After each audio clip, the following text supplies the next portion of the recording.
It's 5 o'clock, so we're going to get started. Welcome to our City Council meeting. We're happy to have all of you here with us. Tonight we have with us Janice Mortensen, representing the Interfaith Council from the Church of Jesus Christ of Latter-day Saints, to give us our invocation.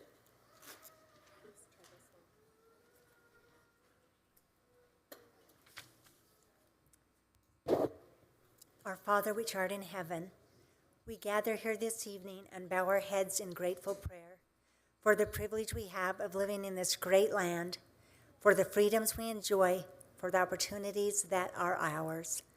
Father, we gather here with many faiths and beliefs, but united in our goals of self-government, honest representation, freedom, and equality for all. Father, we ask at the beginning of this City Council meeting for a blessing of harmony and goodwill. We ask for a blessing to be with on those who conduct and other leaders of this great city, that they may be inspired as they strive to lead and do according to the will of our fine citizens and the good of our city. We ask for a blessing to be with all who participate in any way with this meeting, that they may do their parts and express themselves and their thoughts in a way to be best understood and fitting of this occasion. We ask for these things in the name of Jesus Christ. Amen. Amen. Thank you. We appreciate that. I've asked Councilwoman Natalie Larson to lead us in the pledge.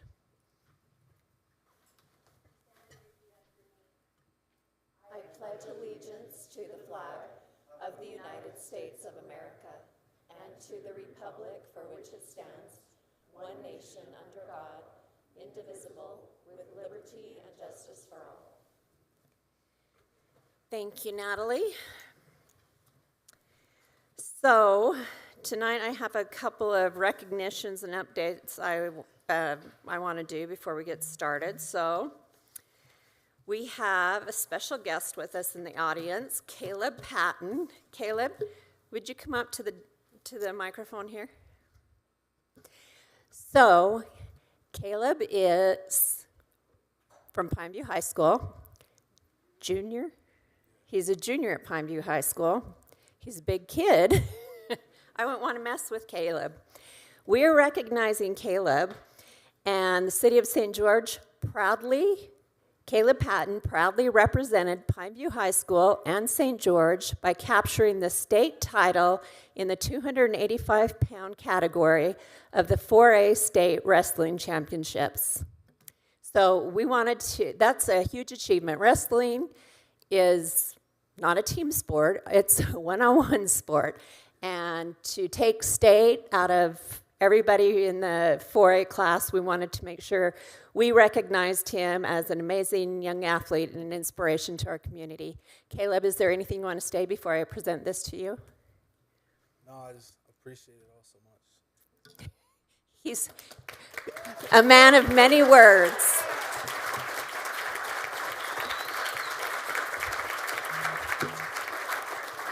Council, I'm going to invite the council down to get a picture with you, Caleb. You don't want to do Pineview High School, how do you feel? We're feeling good? You don't want to do that, Dill? Okay.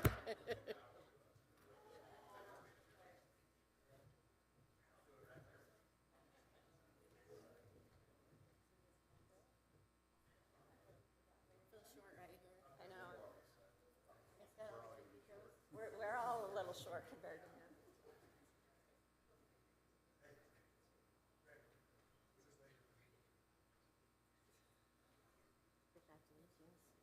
Hey, congrats. Great achievement.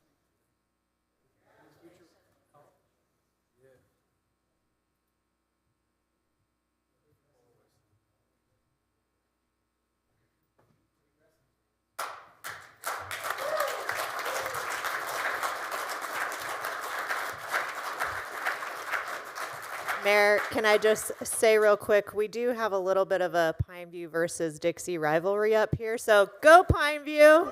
Great job. I wasn't going to hold that against him, but I wasn't holding it against you either. Dixie, Dixie, Dixie. Pineview, Pineview, Pineview. Three of my kids went to Pineview, so I'm the split decision. But what's most important is you live in St. George, so. That's right. As a big wrestling fan, that's an achievement. So, and a former wrestler, that's hard to get to that pinnacle. And so, but good timing. This week's the NCAA wrestling, so same time as March Madness starts. But I'll be watching wrestling. And I heard Councilman Hughes ask you something about college. Do you have people looking at you for college? Or?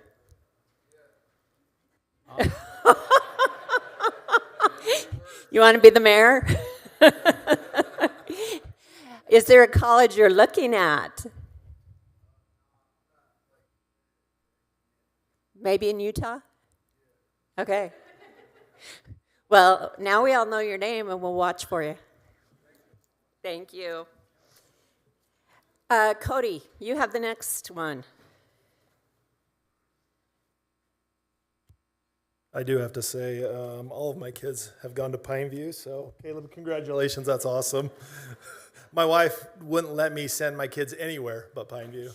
You know, I'm like, okay, whatever. We want to just take a brief opportunity to thank you for being here tonight. Recently, our tennis program received a Utah Tennis Organization of the Year award, and we brought that with us tonight. We want to recognize Wayne and the outstanding work that him and his staff do on a daily basis out there on the tennis courts. This award is presented in recognition of the services rendered by a USTA organization, that's United States Tennis Association organization, in the state of Utah for their support to the Utah Tennis Association in helping grow tennis. Our junior development programs are thriving with over 700 participants annually in the junior development, 10 and under, high school tennis academy, and live ball programs. The city of St. George is the largest USTA junior tournament and high school invitational provider in the state of Utah. And we want to thank Wayne for that. So it's awesome. We hold 7 USTA junior tournaments for high school invitationals each year, and we've seen a 25% increase over the past year. That's just been amazing. So, again, we want to thank you as a council for your support.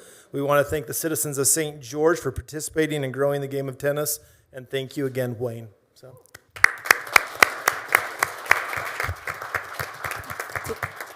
Great job, Wayne. It's nice to hear about tennis again instead of just pickleball, right? Absolutely, yes. Tennis is going strong. And thank you. Strong. David, did you want to get a picture? Oh, okay. Go ahead and say what you Okay, want to say. I'll just say while you're going down, Mayor, that I'm assigned to tennis. I first met Wayne when he used to work for the Summit, and he was teaching tennis way back. Oh my goodness. Way back, and my youngest daughter played tennis. We have a great tennis program in St. George, and we're really lucky to have Wayne and the programs that he administers. Thank you.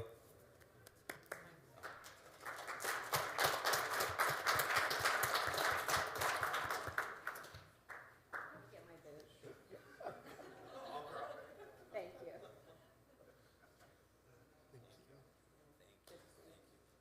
Thank you.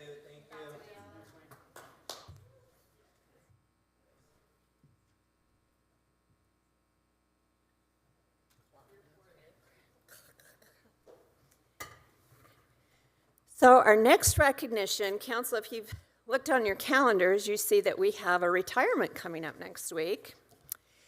And Renee Fleming. Renee began her career with the City of St. George in the fall of 2000. At the start of 2002, Renee was promoted to the position of Energy and Water Conservation Coordinator. By 2003, she began visiting elementary schools, speaking to fourth graders about the importance of conserving water and power. This became a hallmark of her career. She tirelessly worked to install these values in the younger generation. In 2010, Renee expanded her educational outreach by introducing a program for middle school students. This initiative allowed her to engage with a more advanced age group, offering technical insights into the conservation of water and power. From the start of her career with the city, Renee was responsible for preparing the budgets for both the water and power departments. Renee dedicated considerable time pursuing grants and efficiency programs through state and federal agencies. Renee's dedication to conservation education made a lasting impact on the Washington County School District. It is estimated that she reached approximately 12,000 students through her school programs. That's amazing. Through her dedication and expertise, Renee has become an integral part of the City of St. George's efforts to promote sustainability, efficiency, and customer service excellence. So Renee, we wanted to recognize you before you fly off into the sunset next week. Thank you, and I have been fortunate to have an extraordinary career here at the city with a lot of opportunities for growth in many ways I didn't anticipate. But I appreciate that I've always had support of the people I work with, great directors, and a city council that I've been able to come to with many different types of questions and programs, and I've always had a lot of support, and thank you. Thank you, Renee. I want to give you this, this recognition, and you have made a huge impact with those 12,000 students that go home and say, we have a leaky faucet, or we need to turn off the light bulbs. It makes a huge difference, and I've had you on the radio with me several times, and your knowledge of conservation, and it's not shoving it down people's throat, it's just giving them little tips to help here and there, and you've made a huge impact to the city in our conservation efforts. Thank you.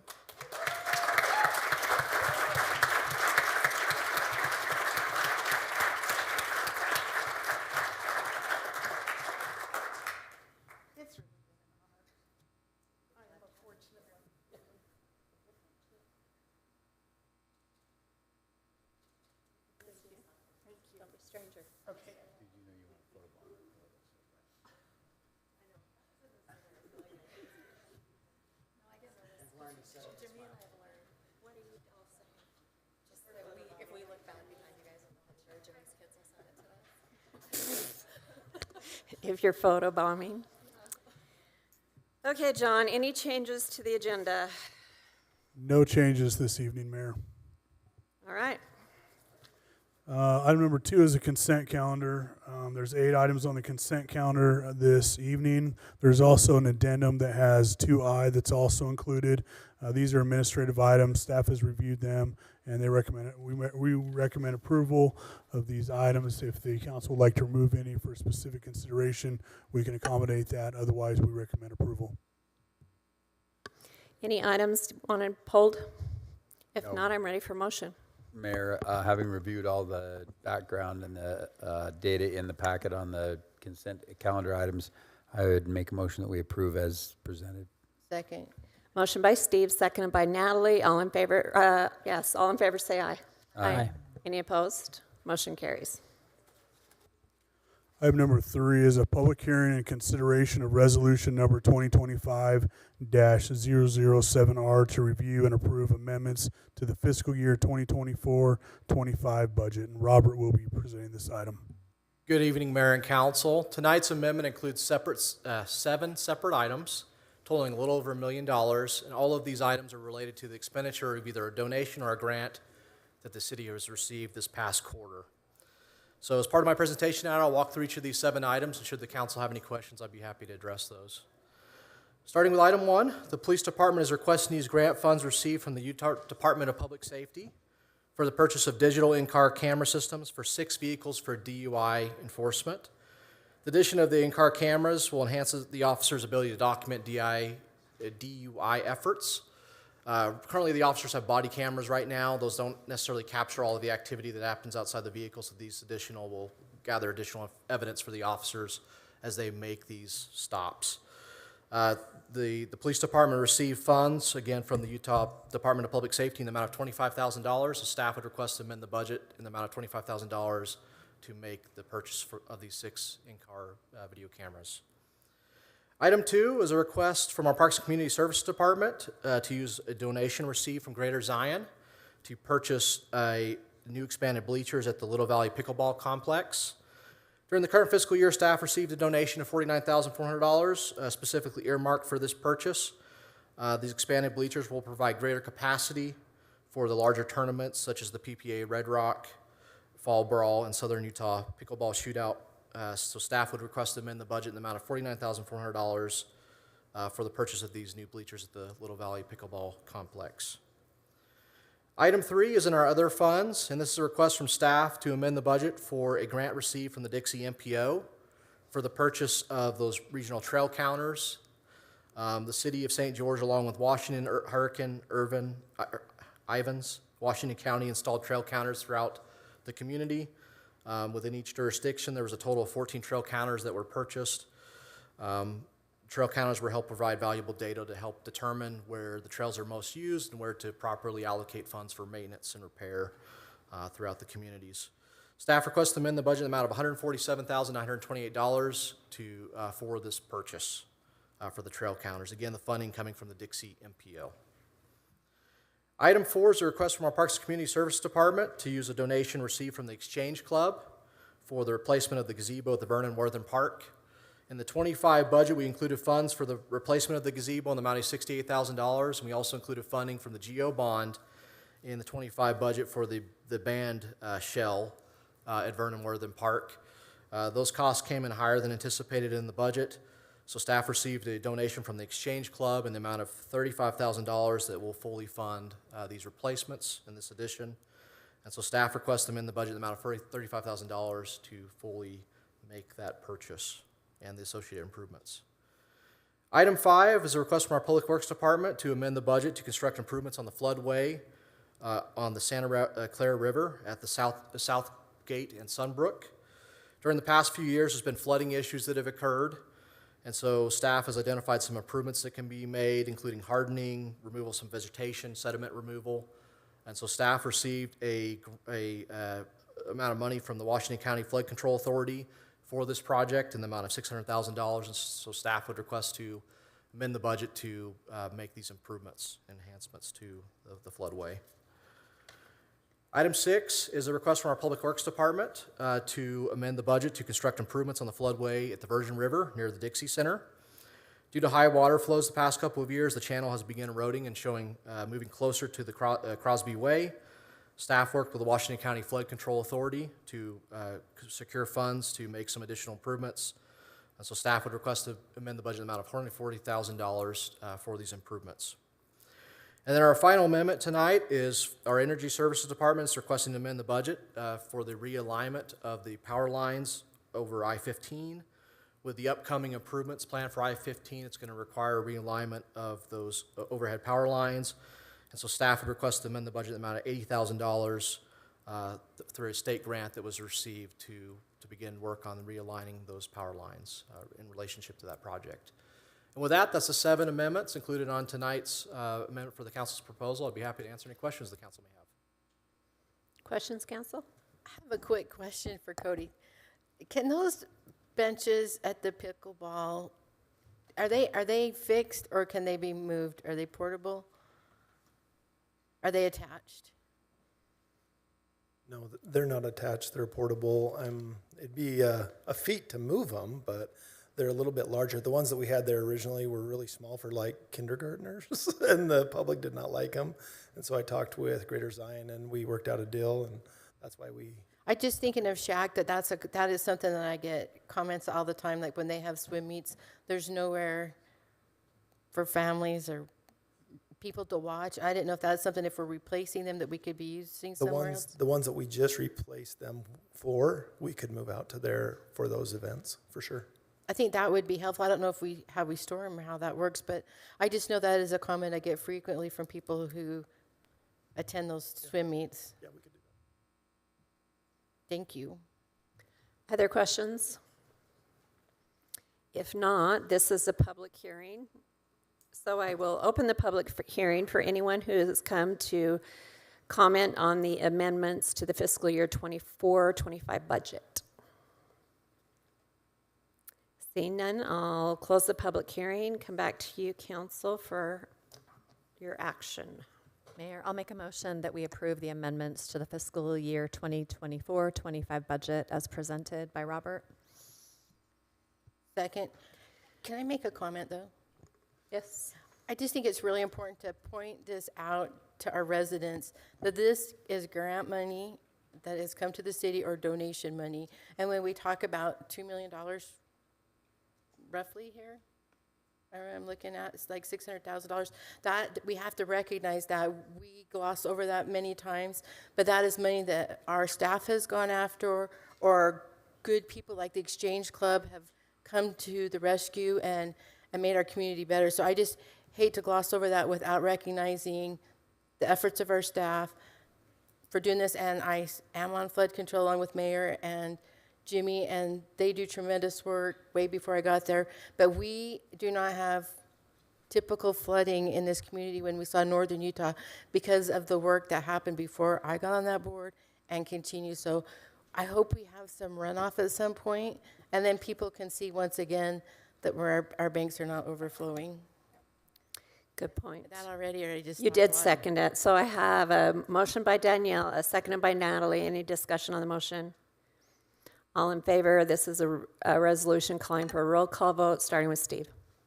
Steve Kemp, aye. Michelle Tanner, aye. Danielle Larkin, aye. Jimmy Hughes, aye. Natalie Larson, aye. Motion carries unanimously.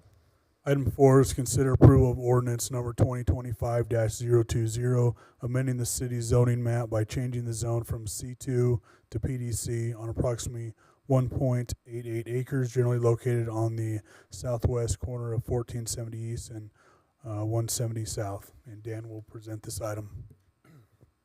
All right, thank you. Holiday Inn Express, they are looking at this site outlined in red on the screen in front of you. It is 1470 East, as John just said, and 170 South on the southwest corner. Land use map calls for commercial, and the zoning is currently zoned C2. The reason they are asking to change the zone is because they're asking for an increase in height. You can't do that in a C2 zone. You can really only do that in a PD zone, excuse me. So they're asking to go to a PD C zone so that they can get that increase in height. And I'll run through that here with you in just a second. This is the Rimrock commercial plat. You can see lot 9 right here. That was, let's see. That was recorded about 20 years ago. This is the landscape plan. I don't know where my site plan went, but we can show you the site plan here. Doing here that are a little bit out of the box. One is they are proposing, again, a little bit increase in height. They are also proposing some off-site parking right here. They have gotten approval from this property owner, which I think are a lot of the same owners, different entity, but a lot of the same people involved have given their okay to do that parking. We feel like it works well with office use in that the hotel will generally generate nighttime parking needs, whereas the office would be daytime parking needs. So that seems to work pretty well. 12 parking stalls over here. The rest, again, are all on this site. They are, I should back up a little bit and say this is a 95-room hotel. So the parking requirements would be 95 plus 2, so the 97 is the requirement for the hotel. The other thing, like I mentioned, let me get to these elevations. They are asking for an increase in height. The applicant, by the way, is here, represented by Kim and Logan. They can answer questions about why they needed to go up instead of out. I think a lot of it has to do with the restrictions of the size of the site. But they are asking for an increase in height. The 50 feet is the limit in the C2 zone, also in the PDC zone, but the PDC zone allows increased height if approved by you after a recommendation from the Planning Commission, which they did receive. The increase in height would go from 50 feet, and the average would be 67 foot 11 inches, so about 68 feet, to the top of that coping of the highest point of that building right there. Again, if you were to, I can't see that, sorry.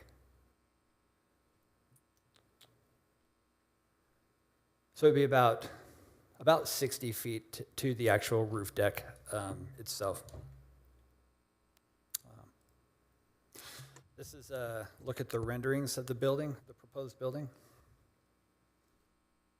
And the materials board right there if you want to see that more up close. The signs, they're working within the sign code, but just to give you an idea of what those signs would look like, and then there will be, of course, signs on the building itself. They did a kind of a height comparison of what's around there. They have the Courtyard Marriott, which is just to the east. So we wanted to see kind of how that laid out in relation to that. That you can find in your staff report. But it looks like there's approximately 7 or 8 feet. Let's see. Yeah, 7.5 feet that they would be difference from the top of that Marriott Courtyard across the street to the top of their building as well. So that kind of just gives you an idea of the height. I've also got. Hey, Dan, to be clear on that. Yeah.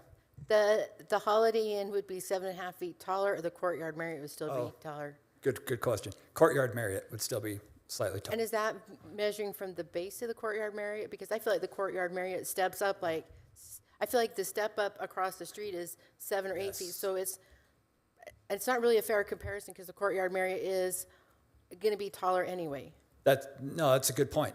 The Courtyard Marriott is not, if you just took from the bottom of the building to the top of the building, it's going to be shorter, but it is built up higher on the hill. We're strictly comparing sightline views as far as that goes.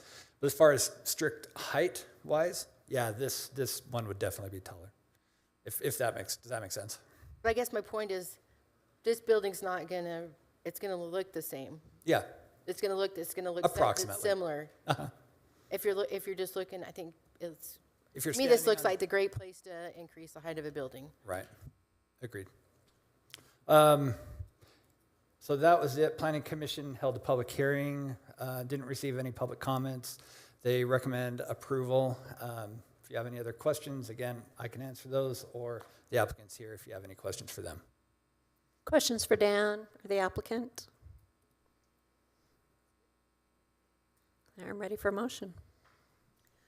I'll make a motion, Mayor, that we approve item number 4, which is amending the city's zoning map to change the zone from C2 to PDC on approximately 1.88 acres generally located on the southwest corner of 1470 East and 170 South, with the conditions from the Planning Commission, which were to increase the height allowance and the cross-access parking agreement. Second. Motion by Danielle, seconded by Michelle. This is an ordinance. Roll call vote, starting with Natalie. Natalie Larson, aye. Jimmy Hughes, aye. Danielle Larkin, aye. Michelle Tanner, aye. Steve Kemp, aye. Motion carries unanimously.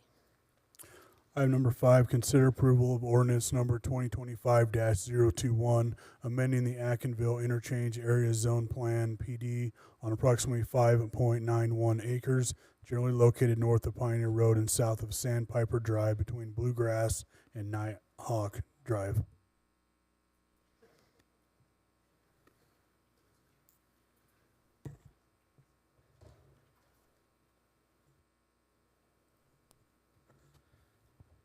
All right.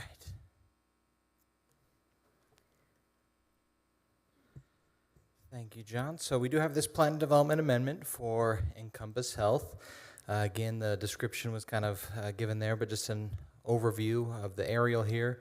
So you're obviously probably very familiar with the site just north of it. That's the Mojave Crossing project site. So this is just next door to the south. So the current land use designation is E for employment. And again, the zoning is PDC, located within the Atkinville Area Master Zone Plan. So here's the site layout. It is a proposed single-story building, approximately 56,000 square feet, and there is a future expansion here. So the facility, as part of Phase 1, would be 50 beds. With the potential expansion, it would increase capacity up to 60 beds.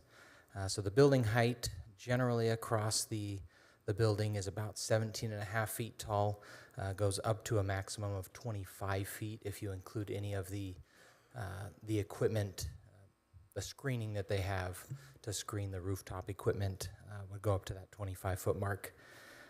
And then, of course, just parking around the site one of the late changes that was made. That was a really good change right here at the entrance. There used to be some parking here, but that was eliminated. Still have sufficient parking, but just to remove it away from that entryway. I bring that up just because there's, as part of the rendering, you'll see some parking there near that main entry. That's actually been removed and just changed to landscape area.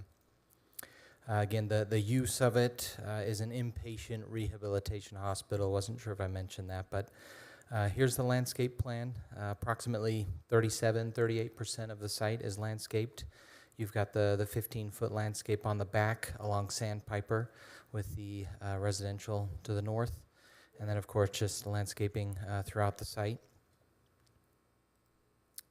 And the elevations, we've got the various colors and materials. So along the base of the entire building, you've got the stone veneer, and we'll see that in the renderings as well, as long as the columns around the drive-through areas.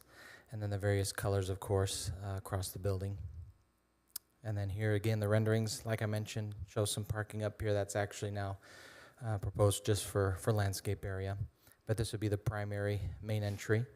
And then this next rendering is just a little bit further to the east, kind of at the other main entry area. So those are the renderings. The Planning Commission did have a public hearing on this on March 11th. There was a couple of letters of support that we received from the neighbors, and then a couple spoke at the meeting, just primarily with questions about the use of the facility. And then also, there was a couple comments about the wall along Sandpiper, the residents wanting to ensure that there was still going to be a wall there. So Planning Commission did recommend approval of the project with all of staff's recommendations. And that concludes the presentation. Questions? I have a question. So just so we're consistent, like garbage pickup, all those things that we've made on the neighbors out there, are we being consistent with that here, that like garbage pickup, delivery, all those things are consistent with this building? Yeah, so that was one of the conditions that staff did. We made sure it was consistent, that the pickup times were the same as what it was for other projects in the neighborhood. I have a hard time believing a garbage truck's going to come back at a different time right there, but I just think it's important that we're consistent. No, and I think that is important because sometimes they have private garbage trucks that come at different times, so great point. And then we need to add the medical hospital use to the approved list. That should just be part of the recommendation, is that right? Correct, Okay. yes.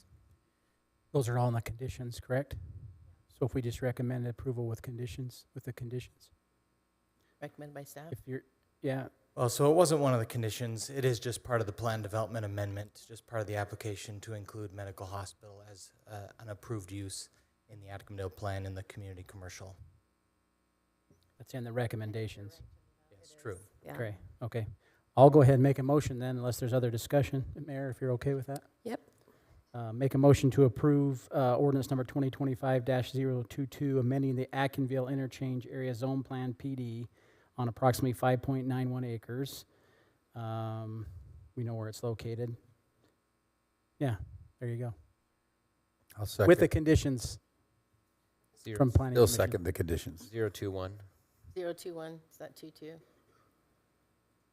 Says 22 on mine. On the yellow paper.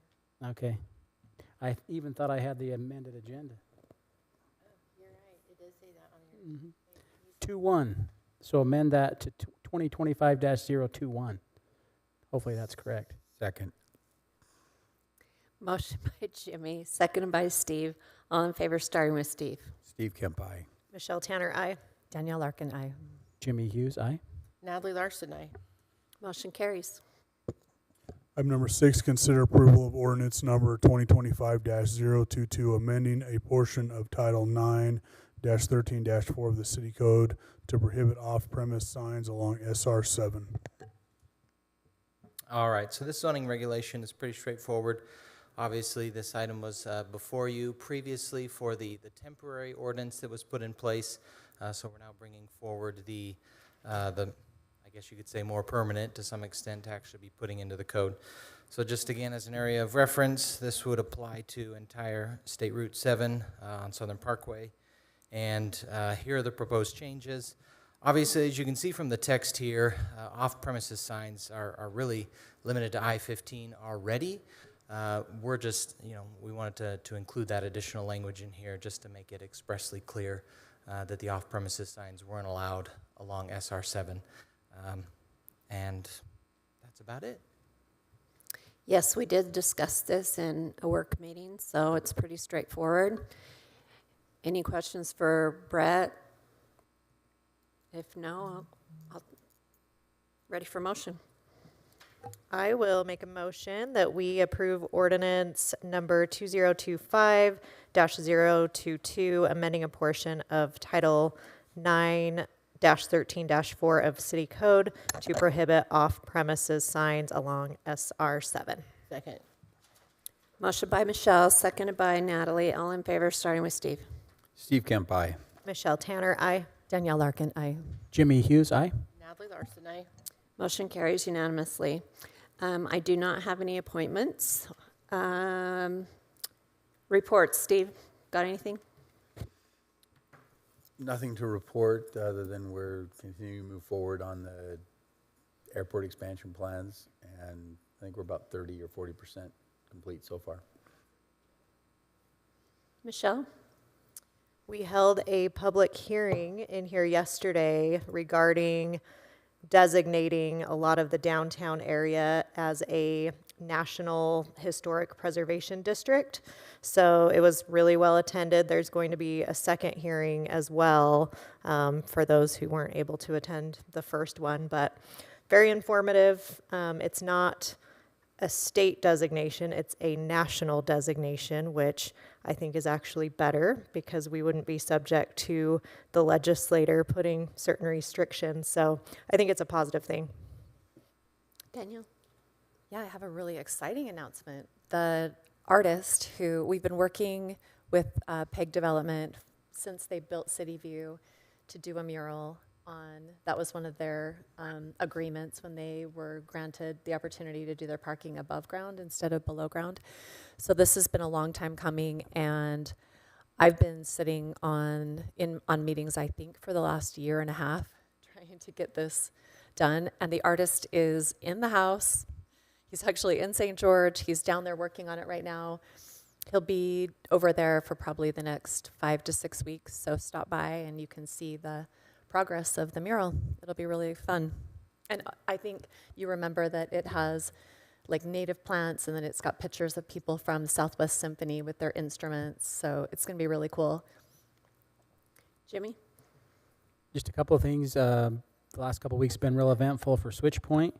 Some of you have been able to be at some of those events, the groundbreaking up at Red Hills, and the ribbon cutting for the shelter expansion out at the Resource Center.